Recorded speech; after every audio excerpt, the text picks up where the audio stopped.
Hey guys, Moplex back with another countdown video. I think you guys will enjoy this one. You guys voted it the highest in the most recent poll, so I'm doing it. In this countdown video, we're going to be counting down the top 10 best money-making methods on old school RuneScape. Also, there will not be a poll in the description of this video. I've decided to stop doing the poll every now and then, just so the next video might be a surprise for you guys once in a while, and so you guys can suggest whatever you want me to do in the next video too sometimes. With that being said, let's get into the countdown. Number 10, Zamorak Wines. This method only requires 33 magic, and the items you're going to be needing for this is an air staff, some law runes, and some water runes. You can get a loot bag also if you choose to, ultimately increasing your GP per hour rates. If you don't know how to get a loot bag, basically you can just kill the Chaos Druids in the low-level wilderness areas, and they will more than likely drop it within your first 20 kills or so.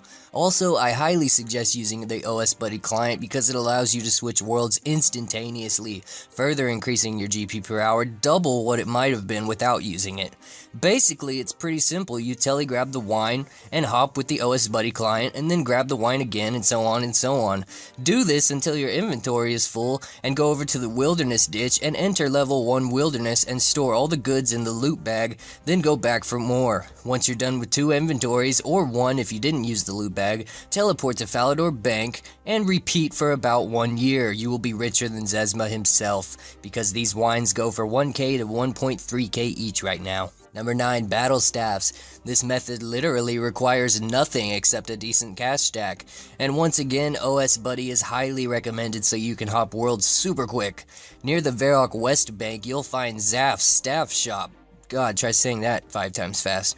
Anyway, he sells battle staffs for 7,000 coins each, but if you look on Zybez, battle staffs actually go for 8k plus right now. You could also buy some orbs and turn these battle staffs into fire, air, or water battle staffs and so on if your crafting level is high enough to do so, also making you even more profit over time. Number 8, Aviancies.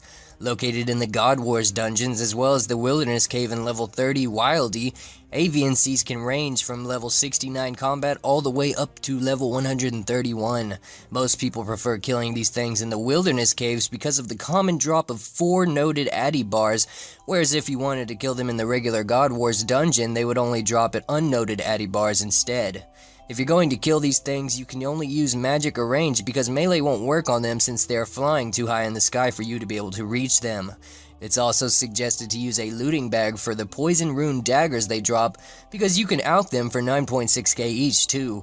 You need at least 60 strength to be able to move the boulder to get to them, and if you want to do these things, the best way to not get PK'd by a team would be to use the PvP world since most PKers don't really camp here on PvP worlds. And also, if you don't bring an armadillo item or any other god item for that matter, you will find out that all of the monsters within the cave will want your body and rape will be most imminent. Number 7, Ents. Located just northeast of Edgeville and straight north of the bar located right by the Wildy Ditch in Varrock, these creatures can reside in level 12 wilderness and you will hardly ever see any PKers here. If you do see that heart-racing white dot, you can just teleport out immediately since you are under level 20 wilderness. Or you can run through the trees if you get desperate to try and lose your attacker also. These things are extremely weak to range, and not a lot of food is needed for these guys because you can safe spot them with ease, so don't let that 101 combat level scare you. If you have 75 woodcutting or over, once you kill them, you can use an axe to carve their dead trunk and receive all types of logs ranging from regular logs all the way up into magic logs, but ultimately if you are over 75 woodcutting, magic logs will be primarily what you get from them. It's a great money maker that few know about and almost nobody uses. Number 6, Green Dragons. Preferably, you'll want to use the Green Dragon spot located just northwest of Edgeville, due to the area only being in level 12 to 15 wilderness, as well as the entire area only being 1v1 if you do happen to come across a PKer. A looting bag is highly recommended here since you are in the wilderness, and of course don't be a noob and forget your anti-dragonfire shield. These things are level 83 and too easy to kill if you have at least 60 plus in all your combat stats. Probably the most dangerous part about this method is running back and forth to the area, because really the only threat you're more than likely gonna find here is the amount of bots stealing your kills. But I guess you could always smack them with your whip once and have them teleport away anyway. Number 5, red chins. I'm not going to use black chins because basically you will get PK'd if you go to black chins nowadays. But anyway, if you have level 63 hunter, you can start hunting red chinchompas with 4 traps. Once you get to level 80, you can lay 5 traps. Laying 5 traps will obviously increase your money per hour, as well as having a high level too, because you'll catch more the more you level also. Red chinchompas can also be sold right now for 950 coins to 1k coins each, and apart from that, this method is pretty straightforward. There's a lot of focus and clicking needed, but this is one method that will seriously make you a lot of bank if you are absolutely bored and have nothing better to do in RuneScape and want to earn some fast cash money dollars for that wooden shield. Number 4, teleporting tabs. It's recommended that you have at least 25 magic and 40 construction for this method to be able to make Varrock tabs, which I believe they sell for the highest right now, as well as hiring your own personal slave, I mean butler, because he can unnote items for you. Also, I should mention, to actually be able to have the butler, you need a house with a bedroom in it, with a bed in it also for him. If you have 3k fire runes, 1k air runes, 1k water runes, a lectern, 1000 soft clay, and as well as 100k cash in your inventory, then you are golden. You can literally stay in your house without ever leaving to make your 1000 Varrock teleporting tabs. Making 500 usually takes you around 40 minutes, so basically you will maybe make 700 to 800k in an hour and 20 minutes if you focus on mastering this method. It's also semi-AFKable too, which can be good if you want to watch Game of Thrones, because that show is awesome, and you will be awesome too if you watch it. Number 3, staking. Just YOLO after YOLO after YOLO. Just kidding. The real number 3 is blue dragons.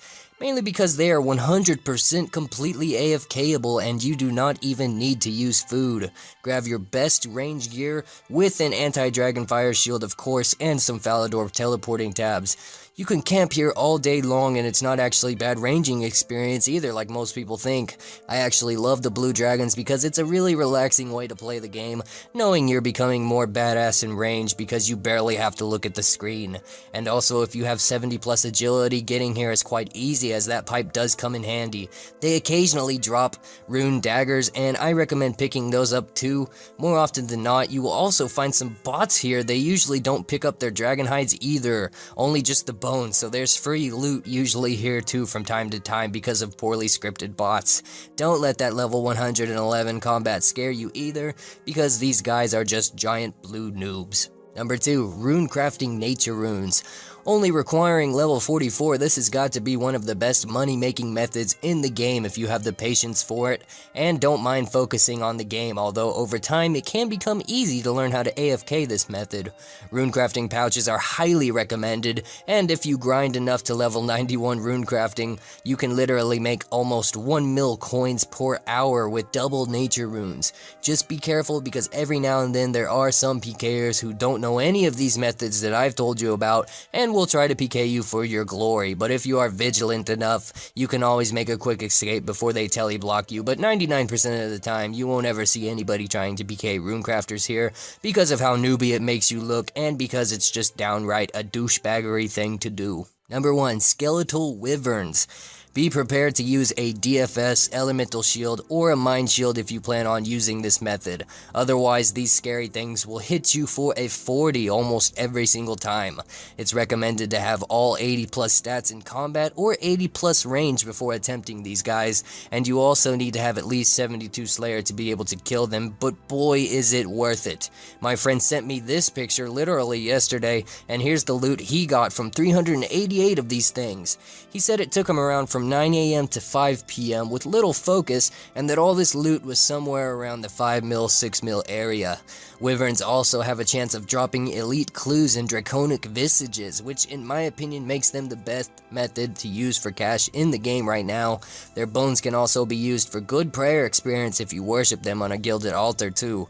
Be careful when fighting these things, because not long after my friend sent me this loot picture, he also sent me this picture, but he was able to get his stuff back. That's it for this countdown. Thanks for watching. I hope it helped you guys, and if it does, please leave a like. Keep those suggestions coming since there is no poll this time around, and I will talk to you guys later.